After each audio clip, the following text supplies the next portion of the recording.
the long history of the White House, few stories are as persistent or as chilling as the tales of its resident ghosts. Staff members, visiting dignitaries, and even presidents themselves have claimed to feel strange presences in its rooms. Lights flicker without cause. Heavy footsteps echo in empty hallways. And most often, the figure described is unmistakable. Tall, gaunt, wearing a black coat and stovepipe hat. The spirit of Abraham Lincoln. But what if Lincoln's ghost did not simply appear after his assassination? What if his presence lingered in the White House long before his death, through visions, nightmares, and dreams that seemed to carry warnings from beyond? Everyone has heard of the tragic evening in April 1865, when John Wilkes Booth's bullet ended Lincoln's life at Ford's Theater. Yet far fewer know that, in the weeks leading up to that night, Lincoln spoke openly of vivid dreams and haunting visions in which he foresaw his own death. These were not ordinary nightmares. They were so precise, so unsettling, that friends, family, and members of his cabinet recorded them in their journals. Some dismissed them as the product of exhaustion. Others whispered that the president was cursed, visited by something that would not let him rest.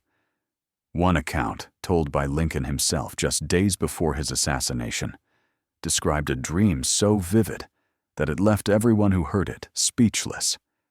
In that dream, he wandered the White House at night. He heard sobbing, low, mournful, the sound of grief echoing through the corridors. Following the cries, he entered the East Room, where a coffin lay surrounded by soldiers and mourners in black. When he asked who had died, a voice answered, "The President of the United States." Lincoln laughed it off when retelling the story, but those around him were left horrified. And when, just a short time later, his body actually lay in that very East Room, draped in black cloth and guarded by soldiers, the dream became legend. But Lincoln's haunted visions did not begin in 1865. They stretched back years, through the darkest days of the Civil War, through nights when thousands of young men lay dead across battlefields, through evenings when Lincoln himself could not sleep and confessed that he was followed by shadows. To understand why Lincoln's ghost is said to linger in the White House, we must go back to the final years of his presidency, to a time when the line between life and death, dream and waking, seemed impossibly thin, and when the president of a nation at war began speaking of dreams that no one could explain, dreams that seemed to come from the grave itself. Before we continue with the story of Abraham Lincoln and his haunted dreams, if you are fascinated by dark mysteries like this one, make sure to subscribe to our channel and hit that notification bell so you never miss our deep dives into America's darkest history. And tell us in the comments where you're listening from. We love hearing from our community of mystery lovers around the world. But now, let us return to Washington in the 1860s, a nation torn apart by war, a president burdened by endless loss, and the chilling visions of Abraham Lincoln that still echo more than 150 years later. The 1860s were years of constant death in America. The Civil War had torn the nation in two, and the fields of Virginia, Pennsylvania, and Tennessee were thick with the bodies of fallen soldiers. Entire towns mourned their sons. Train cars carried coffins instead of passengers. Even in Washington, D.C., the sound of funeral processions became almost routine. No president had ever borne the weight that Abraham Lincoln carried during those years. Each day brought him reports of battles where thousands of young men had been slaughtered. Each night he lay awake in the White House, listening to the silence of the Capitol, broken only by the cries of widows and orphans outside his window. Friends noted that his face grew more deeply lined, his shoulders more hunched, his eyes shadowed with fatigue. Lincoln was no stranger to melancholy. Long before he became president, he had battled what we would now call depression. He once described himself as the most miserable man living. But during the war, his gloom deepened into something darker. Nights found him wandering the White House corridors, sleepless, clutching a book of poetry or the Bible, searching for comfort that rarely came. His wife, Mary Todd Lincoln, was equally haunted. She had lost 3 of their 4 children, Edward, Willie, and later Tad, to illness. Willie's death in 1862 devastated her beyond repair. She turned increasingly to the spiritualist movement that was sweeping America at the time. Seances became a common practice among the grieving, who longed to believe that the dead could speak again through mediums. And so, inside the very walls of the White House, Mary hosted seances by candlelight. She invited mediums to summon the spirits of their lost sons. Accounts from the era claim that during these gatherings, the First Lady sat at a table surrounded by flickering candles, holding the hands of strangers who claimed to hear whispers from the other side. Some participants swore that the chandelier swayed, though no window was open, that cold drafts brushed their skin, that a child's voice echoed faintly in the dark. Mary believed she spoke to Willie. Abraham sometimes sat quietly at these seances, saying little. Witnesses recalled that he would rise after a few minutes, pace the room, and leave without explanation. Was he skeptical? Or did he hear something he could not bear to face? As the war dragged on, stories of Lincoln's strange behavior multiplied. Secretaries noted that he would suddenly stop in the middle of work and stare into the distance, his face blank, as if listening to something far away. At times, he confided to close friends that he was troubled by dreams so vivid that he awoke drenched in sweat, his heart pounding. One secretary, John Hay, recorded that the president sometimes described these visions at breakfast, his voice calm, but his words unsettling. Lincoln claimed he saw battlefields before the news reached him, bloody ground littered with bodies, or soldiers marching across his mind like phantoms. When the reports arrived days later, they often matched his dreams with disturbing accuracy. By 1863, whispers spread among his inner circle that the president seemed almost cursed. He had predicted not only the tides of battle, but also the deaths of people close to him. A young officer once recalled that Lincoln shook his hand and said quietly, "I will never see you again." Days later, the man was killed in combat. Even in moments of triumph, shadows surrounded him. After delivering the Gettysburg Address, perhaps his most famous speech, Lincoln reportedly told a friend that he felt as though the end was drawing near. The weight of war, the loss of his sons, the constant presence of death, all of it pressed down on him. And in that crucible, his dreams began to change. They grew darker, sharper, more specific. It was during these years that the first of his truly haunted visions appeared. Dreams not just of battlefields, but of funerals. Not just of strangers, but of himself. Friends and family tried to dismiss them as the byproduct of stress and exhaustion. Yet Mary, steeped in her seances and her grief, whispered that her husband was touched by the spirit world, that he was being shown glimpses of what was to come. And as the war neared its bloody end, Lincoln's dreams became impossible to ignore. By 1864, the final brutal year of the Civil War, Lincoln's dreams had taken on an unmistakably prophetic quality. His closest aides began to notice that the president no longer treated them as idle curiosities. He spoke of them with the seriousness of military reports, as if each nightmare carried intelligence from some higher source. One of the earliest such accounts came from Gideon Welles, Secretary of the Navy. Welles later recalled that Lincoln described a recurring dream. Each time, he was aboard a mysterious vessel, moving swiftly across dark, endless waters. The river was vast, the current strong, and the boat drifted silently through shadows. "It always means something important is coming," Lincoln explained. Welles, intrigued, began keeping note of when the president mentioned this dream. And disturbingly, it often preceded major military events: Gettysburg, Antietam, even the fall of Richmond. But it was a different dream, one far more personal, that chilled those who heard it. Just days before his assassination, Lincoln confided in several people about a vision so vivid, so terrible, that it left him pale and shaken. The account would be preserved by his secretary, John Nicolay, as well as by Mary Todd herself. Lincoln said that he had been lying restless one evening, unable to sleep. Finally, toward dawn, he drifted into a dream. In it, the White House was eerily silent. He wandered the corridors alone. The lamps flickered, casting long shadows along the walls. From somewhere distant, he heard the sound of sobbing. Not the gentle weeping of a single mourner, but the heavy collective grief of a nation. He followed the sound, step by step, until he reached the East Room, the grand chamber used for ceremonies and receptions. But in his dream, it had been transformed.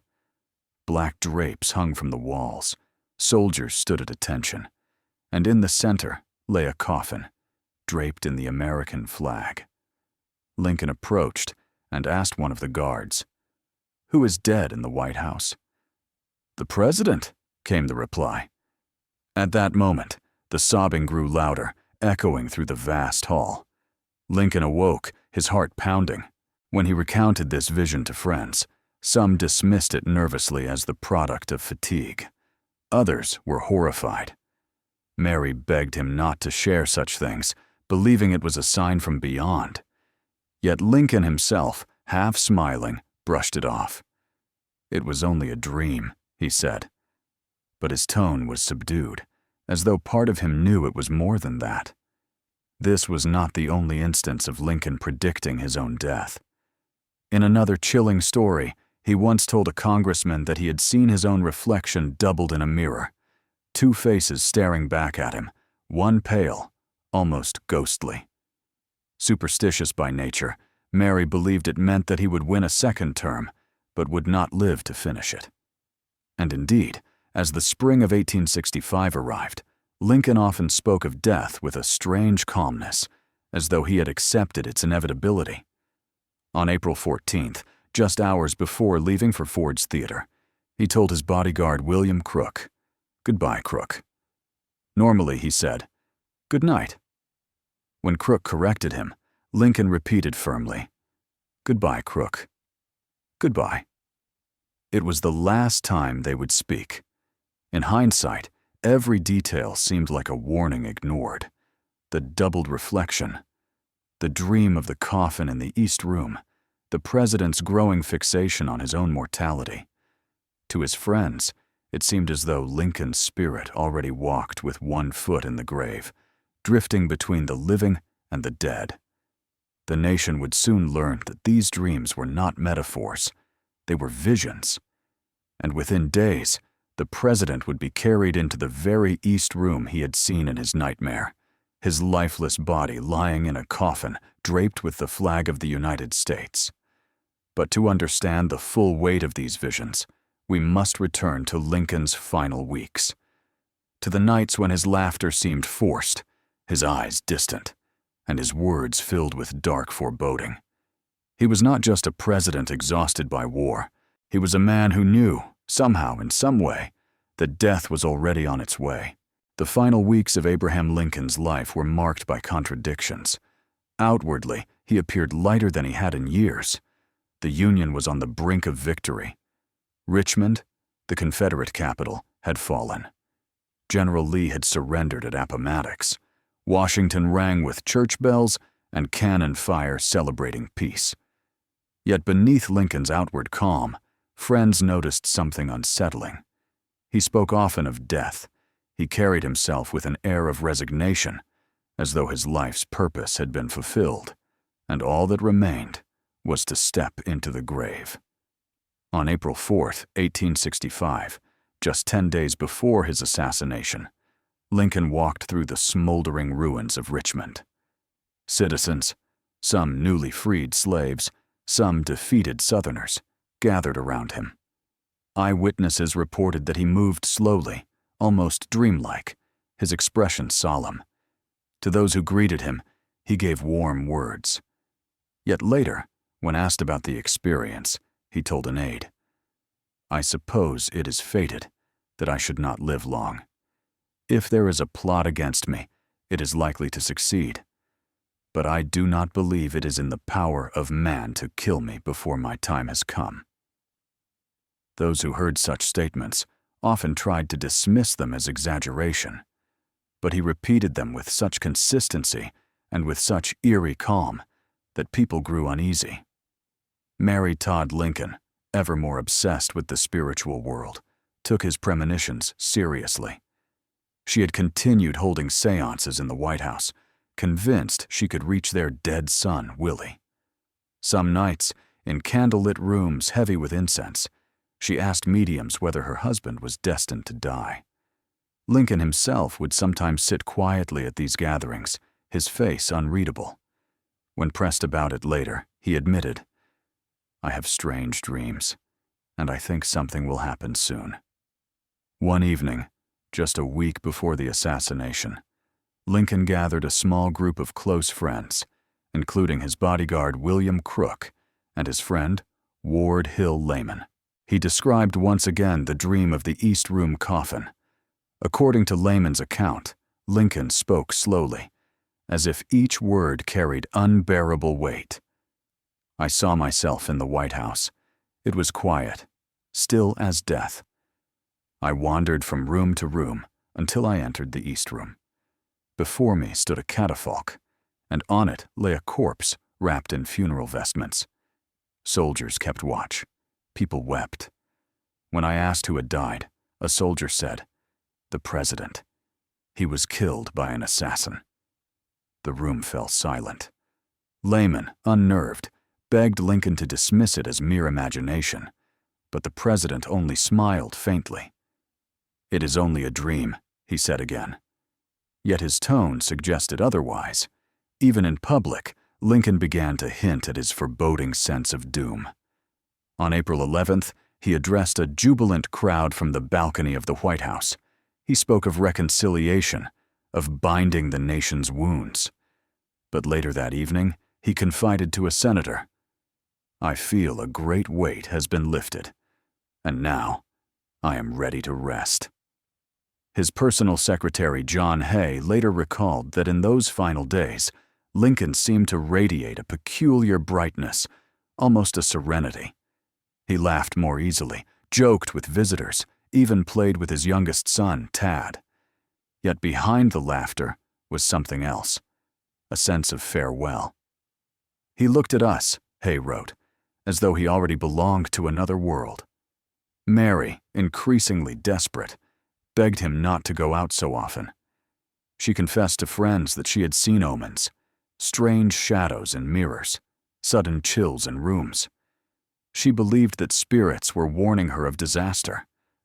But Lincoln, though acknowledging her fears, refused to change his habits. "My time will come when it must," he told her gently.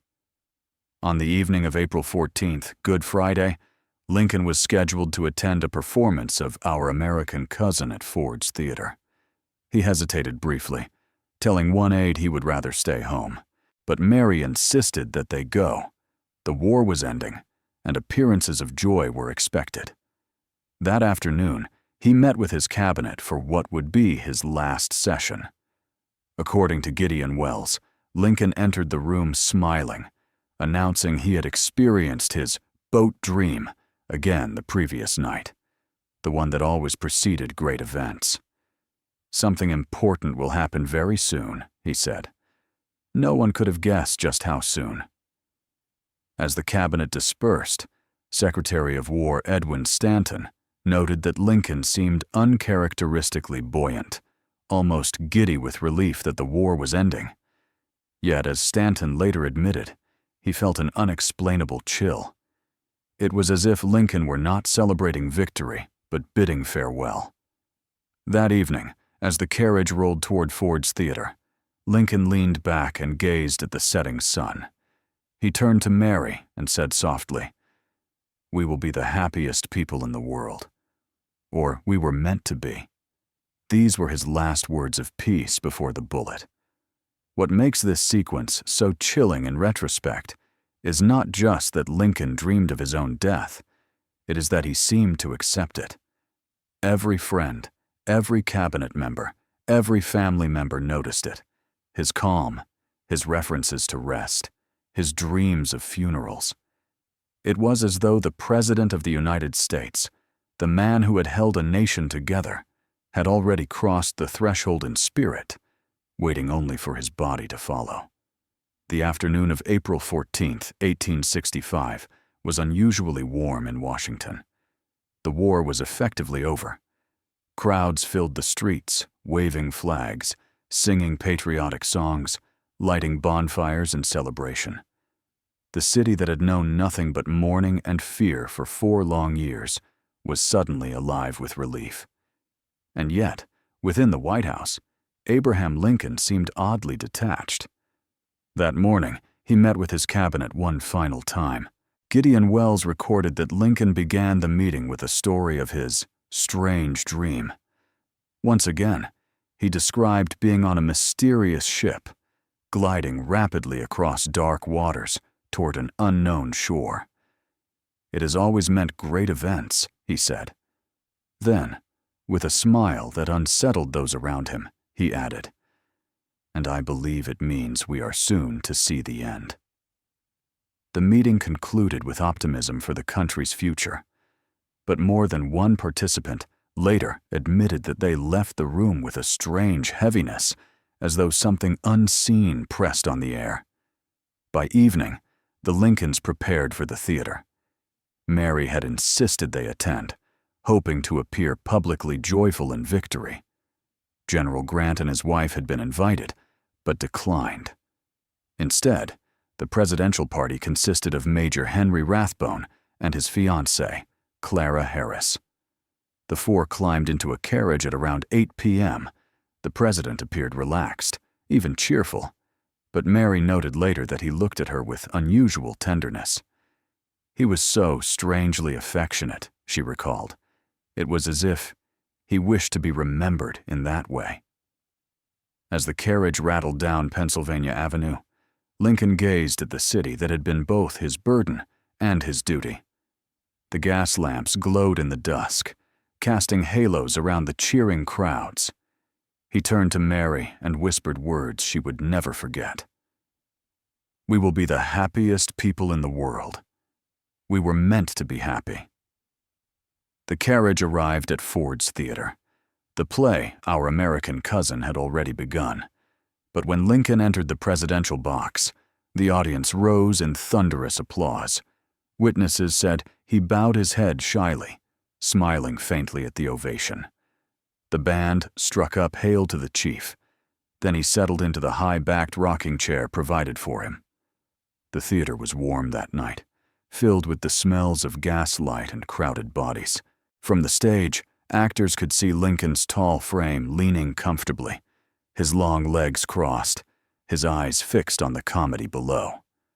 To all appearances, he was simply a man enjoying an evening out. Yet in hindsight, the entire scene felt staged by fate, as if his prophetic dream of the coffin in the East Room had been leading here all along. John Wilkes Booth, a well-known actor and Confederate sympathizer, was already in the theater. He had planned the assassination meticulously, aided by a handful of conspirators. At around 10:15 p.m., he slipped inside the building, ascended a narrow staircase, and made his way toward the president's box.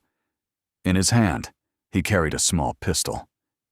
Inside the box, Major Rathbone later recalled that the president looked unusually serene. Mary leaned toward him at one point and asked what he was thinking.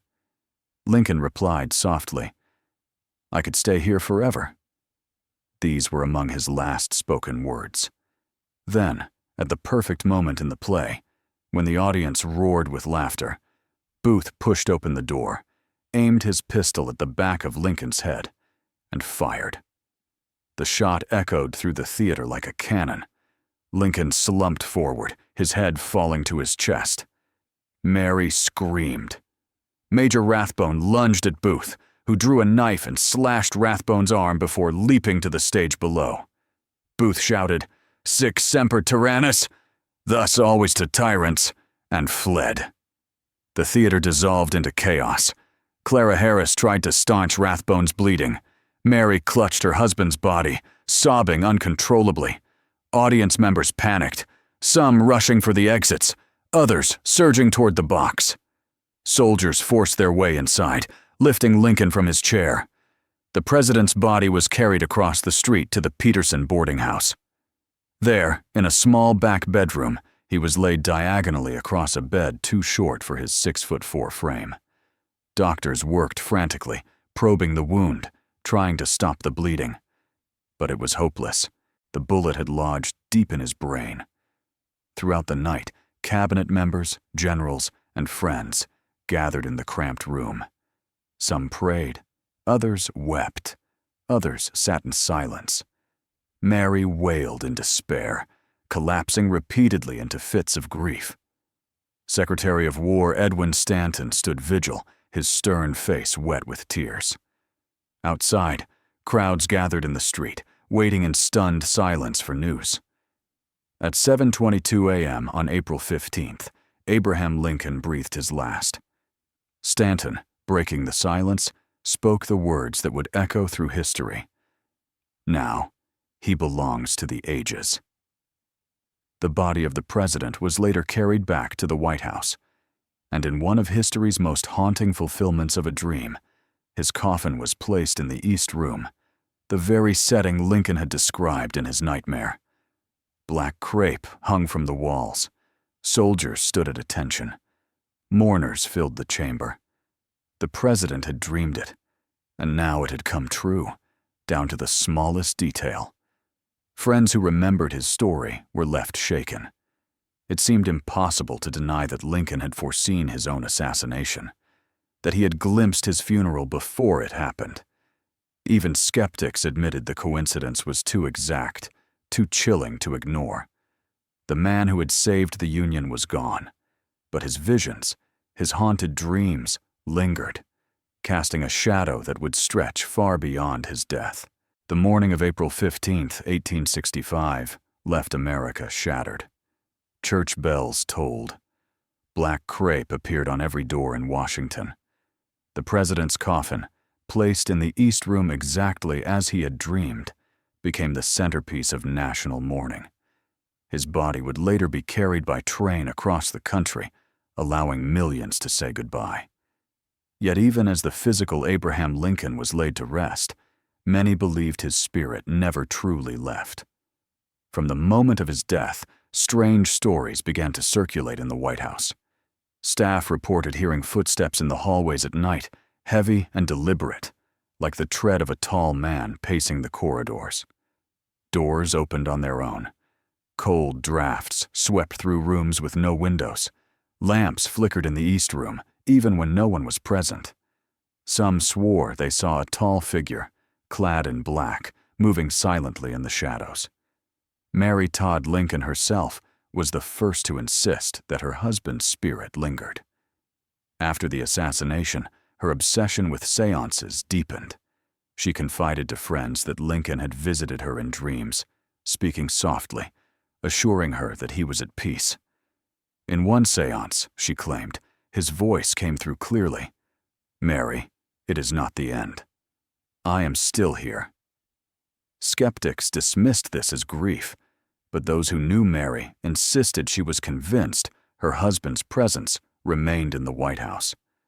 The legends only grew stronger in the decades that followed. Theodore Roosevelt reported feeling an overpowering presence in the executive mansion late at night, as though someone stood silently in the room, watching him. Calvin Coolidge's wife, Grace, went further.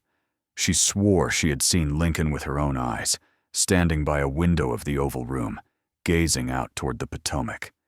She described him as tall, solemn, and utterly real, so much so that she fled the room in terror. During World War II, the The British Prime Minister Winston Churchill stayed at the White House. One evening, after taking a hot bath, Churchill stepped into his bedroom, cigar in hand, only to find Abraham Lincoln leaning against the mantelpiece. The ghostly president, tall and spectral, looked at him with a calm, almost amused expression.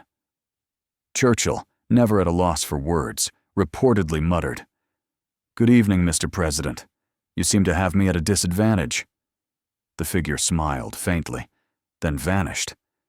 Churchill refused to sleep in that room again. Other presidents and first ladies confirmed similar encounters. Eleanor Roosevelt said she often felt Lincoln's presence in the Lincoln bedroom, particularly late at night, when she worked at her desk. Guests reported knocks on the door, cold spots in the air, and the sensation of being watched. Queen Wilhelmina of the Netherlands, staying at the White House during the 1940s, opened her door one night to find Lincoln's ghost standing in the hallway, his tall frame unmistakable. She fainted on the spot. Even staff members, maids, ushers, guards, told stories of seeing him walking the corridors, his face grave but peaceful. Some said he appeared during moments of national crisis, as though returning to offer guidance. Franklin Roosevelt's aides believed Lincoln's spirit had been seen more often during the darkest days of World War II. What made these accounts so chilling was not merely the persistence of the sightings, but the way they echoed Lincoln's own dreams. In life, he had foreseen his own funeral, his own death in vivid detail. In death, he seemed to have foreseen something else, that he would remain a guardian presence, tethered to the seat of power he had sacrificed everything to protect. Historians argue endlessly about whether these stories are folklore, hallucination, or sincere testimony.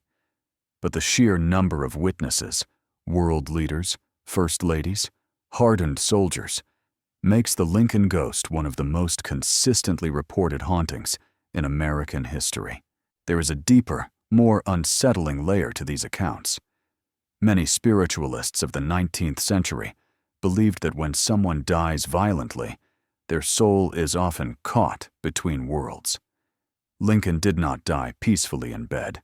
He was struck down suddenly, his work unfinished, his dreams unresolved. Perhaps this explains why his spirit has lingered. Or perhaps, as some suggest, he chose to stay, driven by the same sense of duty that defined his life. To walk the halls of the White House at night, even today, is to walk in Lincoln's shadow. Guards whisper about strange feelings in the Lincoln bedroom. Visitors sense an invisible weight, as if history itself presses down upon them. Some claim the very walls seem to carry his presence, and so Abraham Lincoln's haunted dreams did not end with his death. They began there. First, he dreamed of his own funeral and lived to see it fulfilled. Then, his restless spirit became the dream of others, appearing again and again, across decades and generations, as though to remind the nation that the price of freedom is eternal vigilance. Was Lincoln's fate written in his dreams? Did he truly foresee his end, or did his visions shape the events themselves? These questions may never be answered, but one fact is undeniable. Abraham Lincoln remains not just a figure of history, but of mystery. His shadow still walks the corridors of power. His voice, some say, can still be heard in the silent halls of the White House. And his dreams, dreams of warning, dreams of death, dreams of eternity, continue to haunt America to this very day. So the next time you pass the gates of the White House at night, look up at the windows of the old executive mansion. If you see a tall, solemn figure standing silently, gazing out over the city he saved, don't be surprised. It may just be Abraham Lincoln, keeping watch still. And so, Abraham Lincoln's story does not end with his assassination at Ford's Theater. His haunted dreams, his chilling premonitions, and the countless ghostly encounters reported in the White House remind us that some figures are simply too great, too tragic, to fade completely into history. Perhaps his visions were warnings from beyond. Perhaps they were his own intuition, sharpened by the immense burdens he carried. Or perhaps Lincoln himself remains among us, bound to the seat of power where he gave his life. What do you think? Did Abraham Lincoln truly foresee his own death? Do his dreams explain the countless sightings of his spirit in the White House? Or are these only stories created by a nation that refuses to let him go? Let us know in the comments below. And if you enjoyed this story and want more journeys into the darkest, most mysterious corners of history, make sure to subscribe, hit the notification bell, and share this video with a friend who loves chilling mysteries as much as you do. Because sometimes the past doesn't stay buried. Sometimes it still walks among us. See you in the next video.